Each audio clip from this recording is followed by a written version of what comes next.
बिस्मिल्लाहिर्रहमानिर्रहीम। अस्सलामुअलैकुम वरहमतुल्लाहि वबरकातुहू। मैं आपका इंस्ट्रक्टर अदनान मीर। हम पाइथन लैंग्वेज को उसकी बेसिक से समझने की कोशिश करेंगे इंशाल्लाह। तो पाइथन को बेसिक से समझने के लिए सबसे पहले आपके पास पाइथन इंस्टॉल होना चाहिए। पाइथन इंस्टॉलेशन का पूरा तरीका मैं इंशाल्लाह एक अलहदा से वीडियो बना के उसमें बता दूंगा और आपको साथ में लिंक शेयर कर दूंगा कि कैसे पाइथन को इंस्टॉल करना है और कैसे पाइथन को यूज करना है। तो बिना टाइम ज़ाया किए हम अपने आज के टॉपिक की तरफ चलते हैं।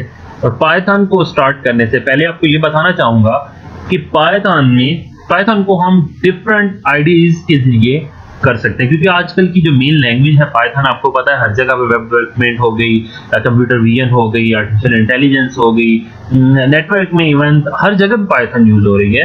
तो इसमें अच्छा मेन इसको आप करने के लिए आपके पास बहुत सारे ऑप्शन है कि आप डिफरेंट आईडीज यूज कर सकते हैं। अगर आप बेसिक पे हैं तो आप विंग आईडी यूज कर सकते हैं, आइडल यूज कर सकते हैं, पाइथन आइडल 3.7। उसके बाद आप पाइचार्म यूज कर सकते हैं। उसके बाद आपके पास भी बहुत सारे ऑप्शन हैं। तो जो बेसिक्स भी अगर हम चलते हैं तो बेसिक्स भी चलने के लिए सबसे पहले जिस पे मैं करना चाह रहा हूँ, आपको सिखाना चाह रहा हूँ, वो हम आइडल आईडीई की तरफ आते हैं। अच्छा, आइडल आईडी को हम ओपन करते हैं। This is the main IDLE IDE. अच्छा, पाइथन की बेसिक में जाने से पहले बात करूँ सबसे बेसिक प्रोग्राम की। लेट्स सपोज हम स्टार्ट करते हैं कि प्रिंट किस तरह से किया जाता है। सिंपल इज दैट, प्रिंट लिखा, ब्रैकेट डाली, सिंगल कोट और डबल कोट किसी में भी आप डाल सकते हैं। सिंगल कोट्स में भी और डबल कोट्स दोनों का पाइथन में सेम है, ठीक है। आप सिंगल कोट्स में भी डाल सकते हैं। मैं लिखता हूं हेलो, ठीक है, तब भी सेम है, हेलो लिखा जाएगा। अगर मैं लिखता हूं डबल कोट में लिखता हूं हेलो, तो ये दोनों में इसको एज ए स्ट्रिंग ही लेगा और इसको प्रिंट कर देगा। ठीक हो गया, देखें दोनों को सेम ये ले रहा है। अच्छा, ये बेसिक, इंतहाई बेसिक, यानी कि अगर आप प्रिंट करना चाहते हैं कुछ भी लिख सकते हैं, ठीक है। अगर आप लिखना चाहते हैं कुछ भी आप लिख सकते हैं, ठीक है। आई एम प्रोग्रामर, ठीक है। बहुत ही बेसिक सा ये एक प्रिंसिपल हम कह सकते हैं, असूल कह सकते हैं कि पाइथन में सिंपली। अच्छा, एक और सिंपल बात कि हम CMD कमांड प्रॉम्प्ट के जरिए भी ये लिख सकते हैं। अच्छा, CMD में कैसे हो, मेरे साथ साथ आपको चले लग गया, साथ साथ आपको भी बताता चलो कि सबसे पहले हम सिस्टम में जाते हैं और कमांड प्रॉम्प्ट को जब हम CMD को हम ओपन करते हैं तो उसमें अगर आपका पाइथन इंस्टॉल होगा तो आपने सिंपल क्या लिखना है, आपने लिखना है पाइथन। अगर आपके पास पाइथन 2 भी इंस्टॉल है तो आपने पाइथन 3 साथ जरूर लिखना है। अगर इंस्टॉल नहीं है, सिंपल पाइथन भी लिखें तो काम चलेगा।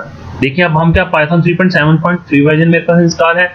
सिमिलर जो काम इस आईडी पे हम कर रहे हैं वो हम यहाँ पे भी कर सकते हैं। Let's proceed. यही काम प्रिंट का मैं लिखता हूँ, प्रिंट हेलो वर्ल्ड, ठीक है।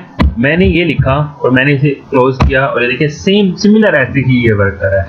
अगर हमने इससे बाहर जाना है, पाइथन एनवायरनमेंट से बाहर जाना है, तो हम एग्जिट कमांड से बाहर जा सकते हैं। सिमिलर, ठीक है। तो ये साथ साथ हम CMD के जरिए, लेकिन जो बेस्ट सिस्टम मैंने देखा तो हमारे पास ये आइडल है, जिसके जरिए हम ये सब काम कर सकते हैं, ठीक है। सिंबल कंट्रोल एस करके अगर आपने कोई न्यू फाइल बनानी है, ठीक है, तो आप एक फाइल क्रिएट करके न्यू फाइल क्रिएट कर सकते हैं, उसको सेव कर सकते हैं। तमाम ये सब चीजें तो बहुत ही इंतहाई बेसिक है, जो कि दूसरी लैंग्वेज में भी सेम इसी तरह से किए जाते हैं। ठीक हो गया। अच्छा, अब मेन न्यू फाइल क्रिएट करता हूँ और साथ में मैं इसे पहले से सेव कर लेता हूँ। किसी भी फाइल के नाम से मैं लिख देता हूँ test.py, ठीक है। हम इसे सेव कर लेते हैं। अब मैं क्या काम करता हूँ, मैं लिखता हूँ प्रिंट, सिमिलरली सिंगल कोट्स के साथ आप बेशक डाल लें, एक स्टैटिक डाल दिया आपने, ठीक है, इसे क्लोज कर दिया। देन आपने क्या लिखा, आपने लिखा प्रिंट, आपने सिंगल कोट के साथ डबल स्टैटिक आ गया, ठीक हो गया। उसके बाद आपने फिर इसको क्लोज कर दिया, सॉरी,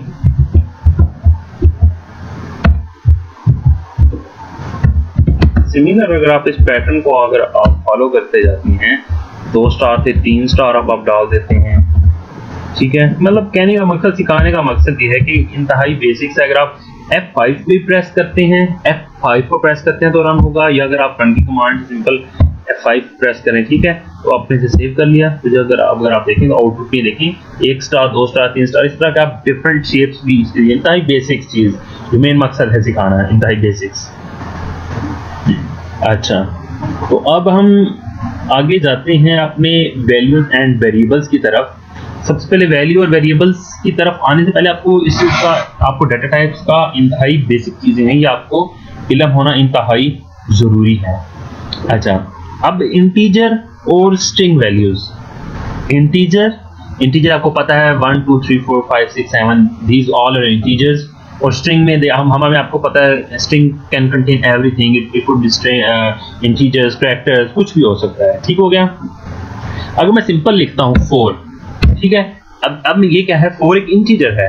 अगर मैंने इसकी सिंपल 4 एक इंटीजर है, अगर मैं साथ में अब जब कैरेक्टर हमने लिखना है, ये वैल्यू हमने स्ट्रिंग में लिखनी है, तो स्ट्रिंग में हमने कैसे लिखना है, this one and this one and this one, this is string, 4 string, ये इंटीजर नहीं है। ठीक है, तो ये अब क्या आ गया, अब मैंने देखो लिखा प्रिंट 4 लिखा तो भी 4 लिखा आएगा। अगर मैंने प्रिंट लिखा तो भी ये लिखा आएगा। अब देखो सेम इसी तरह अगर हम इसकी अगर बेसिस की तरफ हम जाते हैं, और अभी देखो सिंपल एडिशन की तरफ हम जाते हैं। अगर इंटीजर्स की एडिशन आपको पता है, सिंपल 3 + 4 + 5 + 10 और समथिंग करो, तो ये हमारे पास ये क्या है, इंटीजर्स। ठीक हो गया। और अगर अच्छा स्ट्रिंग्स को हम डबल कोट में लिखे, सिंगल कोट में लिखे, ऑलरेडी मैं आपको बता चुका हूँ। ठीक है, लेट्स सपोज मैं इसको लिखता हूँ Fred, this is an also, ये आप देख सकते हैं मैं डबल में लिखा, सिंगल में उसने ले लिया, सो इसमें कोई इतना प्रॉब्लम नहीं है। ठीक हो गया। अच्छा, तो मेन जो हमारे पास है,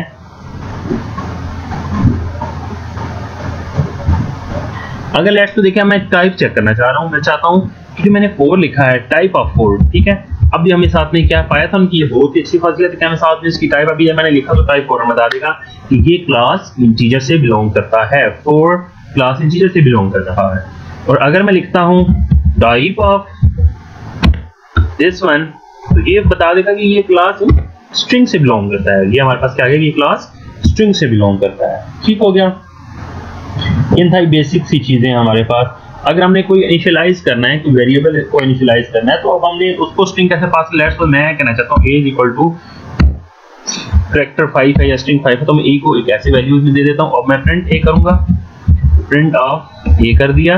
अच्छा, इसमें भी ये बात आप देखो, अब मैंने a को प्रिंट कराना है ना, वेरिएबल को प्रिंट कराना है, तो मैंने कोड सिंगल नहीं डालना, सिंपल प्रिंट a करूंगा, तो ये मेरे पास a की वैल्यू आ जाएगी। ठीक है, these are the very basics, जो हम बेसिक्स की तरफ हम जा रहे हैं।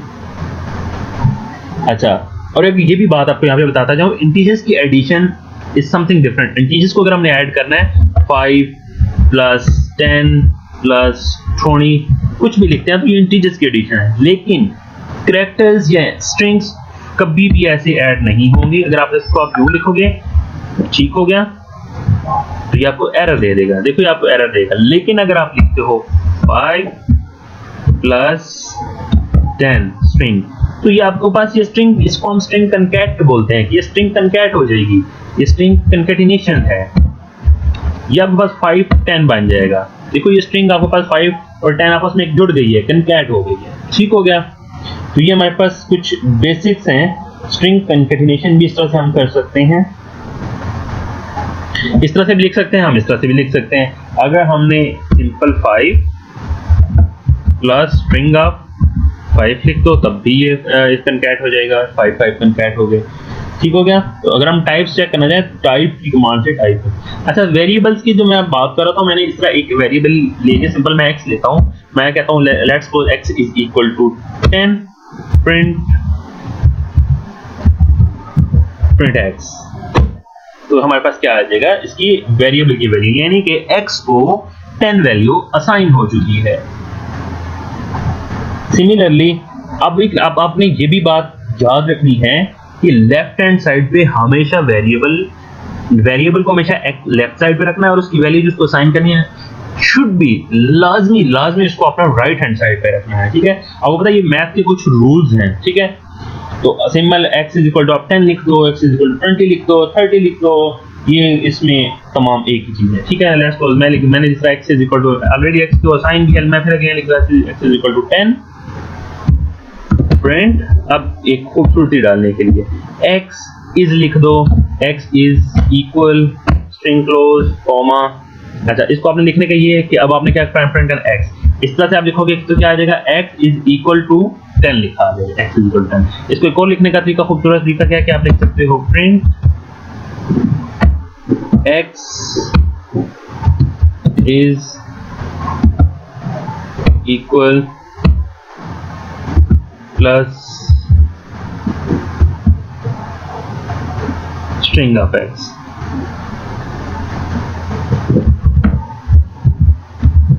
ठीक हो गया ये, तब भी आपको एरर नहीं देगा, तब भी देखें x is equal to 10 ही लिखा हुआ आएगा। दोनों का लिखने का मेथड डिफरेंट है, आंसर इज सेम, ठीक है। तो डिफरेंट में आप इसको इस तरीके से लिख सकते हैं। अब यानी कि x को एक वैल्यू असाइन हो चुकी है, जब कॉमा सेपरेटेड कोई भी वेरिएबल्स हो उनको हम ट्यूपल्स बोलते हैं, टपल्स बोले हैं, वो आपकी अब ट्यूपल्स बोलते हैं। लेट्स सपोज मैं लिखता हूं x, y, z एंड मैं इनको वैल्यूज असाइन करता हूं। लेफ्ट हैंड साइड भी गलत है, ट्यूपल इनकी जो मैं वैल्यू असाइन करने जा रहा हूं दैट इज अनदर ट्यूपल -45 और 10। अब x, y, z में वैल्यूज, अब तीनों को मैं प्रिंट कराने सिंपल उसी तरह प्रिंट हम कराते हैं। मैं लिखता हूं x is equal comma x, ठीक हो गया, फिर comma y is equal comma y comma z is equal, ठीक हो गया। तो आप करते हैं तो आपके पास देखो जो वैल्यू इनिशियलाइज है x में 100, y को -45 एंड z को 10 वैल्यू असाइन हो चुकी है, ठीक है। इनको हम ट्यूपल्स भी बोलते हैं।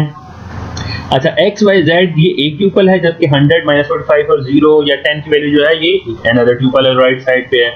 अच्छा, ट्यूपल असाइनमेंट हमेशा ये ट्यूपल असाइनमेंट इस तरह से करनी है, जब हमने कोई ट्यूपल्स असाइन करने हैं वैल्यूज हम इस तरह से असाइन कर सकते हैं, ठीक है। क्या comma separated values, these are the tuples, ठीक हो गया। अगर लेट्स सपोज ठीक मेरे पास लेफ्ट साइड पे मैं 3 ले लेता हूं, मैं कहता हूं कि this is x, y, z और मैं उधर वैल्यू असाइन कर रहा हूं 4, ठीक है, 20, 30। अब वैल्यू 4 अब ये एरर देगा। जब भी ट्यूपल तो आप 3 लेफ्ट हैंड साइड पे ले रहे हो और असाइन आप 4 वैल्यूज कर रहे हो, तो ये आपको क्या देगा। अच्छा, ट्यूपल क्या है, ये एक काइंड ऑफ पाइथन टाइप है, ये पाइथन की एक टाइप है, लाइक इंट या फ्लोट जिस तरह होती है हमारे पास, ठीक है। ट्यूपल एक पाइथन की टाइप है जिसमें इंट और पाइथन जिस तरह हमारे पास होते हैं, ठीक हो गया। अच्छा, असाइनमेंट, जब हम वेरिएबल असाइनमेंट की अगर हम बात करते हैं तो अब मैंने लेट्स सपोज अब एक मैंने वैल्यू मैंने कहा let's suppose a is equal to 2, b is equal to 2, ठीक हो गया। a को 2 वैल्यू असाइन होगी, b को 2 वैल्यू असाइन हो गई। अब अगेन मैं a इज इक्वल टू 3 कर देता हूं, तो अब जो रिसेंटली वैल्यू अब मैं प्रिंट करूंगा ना a को, तो जो रिसेंट वैल्यू होगी हमारे पास वो प्रिंट होगी 3, ना कि 2 प्रिंट होगी, ठीक है। तो ये आपने इस चीज का लाजमी, जब आप लंबे कोड लिखेंगे तो अब आपको जो रिसेंटली वैल्यू आप चेंज करते जाते हैं, प्रोग्राम में साथ-साथ वैल्यूज को चेंज करते हैं, तो आपको ये पता होना चाहिए कि जो मैंने रिसेंटली वैल्यू असाइन किया वो मेरे पास आएगी, वो असाइन हो चुकी होगी हमारे पास। अच्छा, अगर सिमिलरली मैं करता हूं सेम इसी तरह मैं करता हूं a इज इक्वल टू 2, मैंने a को 2 असाइन कर दिया, b को 5 असाइन कर दिया, देन a को 3 असाइन कर दिया एंड b को मैंने क्या कह दिया, a is equal to b कह दिया कि a में क्या डाल दिया, b डाल दिया। अब देखो a में क्या ऑलरेडी 3, ठीक है, अब a में क्या आ जाएगा b की क्या वैल्यू है 5, तो इट मीन अब मैं a को प्रिंट करूंगा तो a शुड बी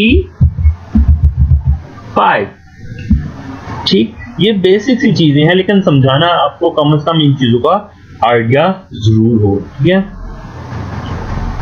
सिमिलरली अब a में मैं साथ में लिख लेता हूं प्रिंट डिफरेंस, मैं लिखता हूं variable a has value comma a comma and its type comma type of a and bracket should be close. अब देखो वेरिएबल a है the value 5 and it's type is class integer, ये class इससे integer से belong करता है। Similarly आप कुछ भी इसी तरह से असाइन कर सकते हैं वैल्यूज। अच्छा, अगर आपने अब a को अगर 5 वैल्यू इनिशियलाइज हुई है और अगर मैं प्रेस करता हूँ डेल, डेल मीन डिलीट, ठीक है। ये देखो अब डेल आपने लिखा कि ये क्या आ गया, इसको ऑरेंज कलर आ गया, इट मीन ये बिल्ट इन फंक्शन है डिलीट का। अब डेल a किया तो a की वैल्यू 5 है वो डिलीट हो गई। अगर मैं अब प्रिंट करूंगा प्रिंट ऑफ a एरर, क्यों, a में जो वैल्यू थी वो डिफाइन नहीं, वो डिलीट हो चुकी है। तो डिलीट से हम उसको कर सकते हैं। अब मैंने x y z को किया था, मैं अभी मैं अगर करता हूं ना प्रिंट x y z, वो अभी तक वेरिएबल सी वैल्यूज पड़ी है, लेकिन मैंने कर दिया डिलीट x y z, तीनों डिलीट हो गई। अब अगर मैं प्रिंट करता हूं x y z तो एरर, ठीक है। ये बेसिक सी वैल्यू हैं जो कि उसको। अच्छा, अब हम बात करते हैं कुछ आइडेंटिफायर्स की। तो ये हमारे पास कुछ आइडेंटिफायर्स हैं जो कि पाइथन लैंग्वेज के अंदर इसी तरह से अवेलेबल हैं। आप इसको एज ए वेरिएबल यूज नहीं कर सकते। लेट्स सपोज एंड को आप कोई भी वैल्यू असाइन नहीं कर सकते। As, del, elif, else, from, none tries. आप देखो, अब हम ट्राई कर लेते हैं। अब मैं देखता हूं, मैं लिखता हूं एंड कोई भी वेरिएबल बनाता हूं इज इक्वल टू 5, ये एरर देगा नहीं भाई, तो सिंटैक्स एरर है, क्योंकि एंड क्या हमारे पास है, बिल्ट इन कमांड है, बिल्ट इन पैरामीटर है, इसलिए कीवर्ड है, तो इसलिए हम इसको क्या करेंगे, आइडेंटिफायर को हम यूज नहीं कर सकते। सिमिलरली अगर मैं कोई और मैं कहता हूं कि लेट्स सपोज लैम्डा कह देता हूं, अगर मैं यहां पे लैम्डा लिखता हूं LAMBDA lambda is equal to 3, error. लेकिन अगर मैं सिंपल लैम्डा लिखता हूं LAMBDA लैम्डा, तो लैम्डा की एरर, क्योंकि जब तक लैम्डा की बिल्ट इन वैल्यू, तो हमारे पास क्या है, इस तरह से हम वेरिएबल को इनिशियलाइज नहीं कर सकते। ठीक हो गया। ये आपको कुछ बेसिक चीजें थी जो आपको इसको असाइन वैल्यूज और वेरिएबल में असाइन होते हुए पता लग जाता है। अच्छा, देन हमारे पास है फ्लोटिंग पॉइंट नंबर। अच्छा, इसमें आपको टाइप मेंशन करने की जरूरत नहीं होती। पाइथन का ये बहुत ही फायदा है कि आप सिंपल जब लिखते हैं तो ये इसकी टाइप को खुद ले लेता है। देखो x इज द, मैं इसकी टाइप चेक करता हूँ तो यह हमें बता देगा कि टाइप इसकी हमारे पास क्या है। इसने बता दिया कि हमारे पास क्या है, फ्लोट क्लास से बिलोंग कर रहा है। अच्छा, फ्लोट क्लास जो पाइथन में है, पाइथन में जो फ्लोट क्लास है वो 64